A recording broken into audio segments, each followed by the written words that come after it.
Voilà, donc on va s'intéresser dans cette vidéo au dimensionnement de la force de serrage, donc la partie serrage, pas la partie injection. On va dimensionner la force de serrage d'une machine de moulage par injection plastique. Donc pour ce, je vais faire un petit rappel et m'attarder surtout sur les notions qui me sont utiles pour cette partie. Et ensuite, on va bien détailler le processus de dimensionnement de la force de serrage. Voilà. Donc l'unité d'injection, la machine de moulage elle est divisée en deux unités, l'unité d'injection et l'unité de serrage. Donc voilà la trémie, voilà l'unité d'injection. Le plastique, sous forme de granulés solides, bien évidemment, va pénétrer à l'intérieur de la trémie. Et ensuite, à l'intérieur du cylindre de plastification, il va rencontrer la vis justement, de plastification. C'est le même principe que la vis d'Archimède. Donc elle va acheminer son rôle. Elle a un double rôle, au fait. Acheminer le plastique, bien sûr, le plastique, il reste entre la paroi intérieure du cylindre et la vis. Elle va acheminer le plastique de la trémie du niveau de la trémie jusqu'au niveau de la buse d'injection. Et son second rôle, c'est, bien sûr, vous voyez que le plastique ici, il reste, entre guillemets, coincé entre la paroi intérieure du cylindre et la vis. Donc, disons, la vis, en effectuant son mouvement de rotation, va encombrer ces granulés et donc augmenter le frottement et donc générer de la chaleur. Bien sûr, le but de l'unité d'injection, c'est de fusionner le plastique pour passer de l'état solide à l'état liquide. Bien sûr, ce chauffage n'est pas suffisant pour faire la fusion. C'est comme un échauffement, c'est comme l'échauffement pour les sportifs. C'est plutôt une contribution au chauffage, une contribution à la liquéfaction, parce que la majeure partie du chauffage se passe à l'aide de résistance électrique. D'accord?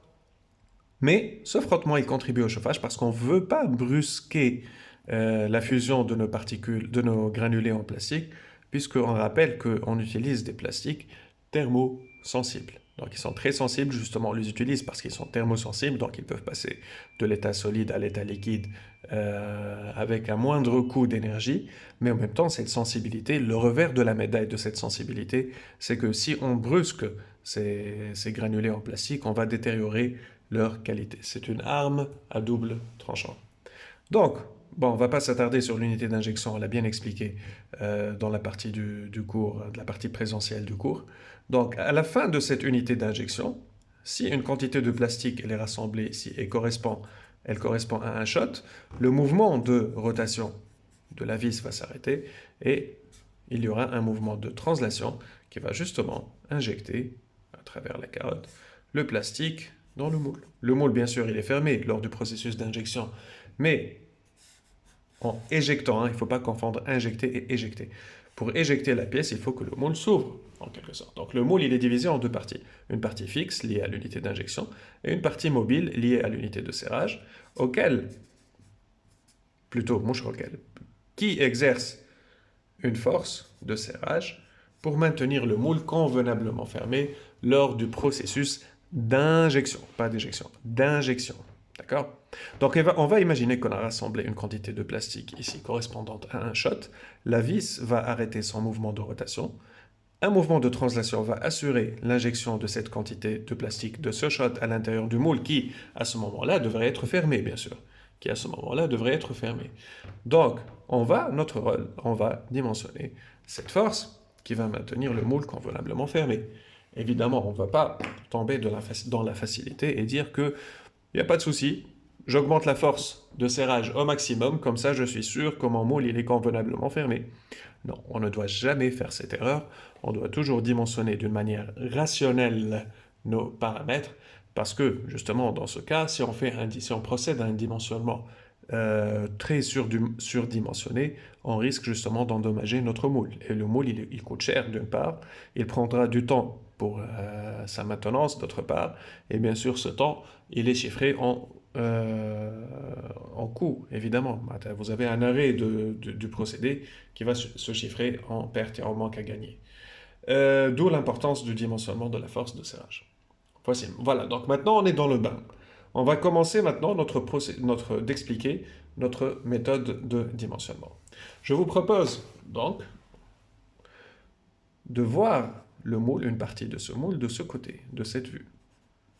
on va voir cette face. C'est-à-dire, pour mieux expliquer, on va voir... Bon, le reste, c'est pas grave, mais on va voir cette face en vert. D'accord? Toute cette face. Qu'est-ce qu'on va voir ici?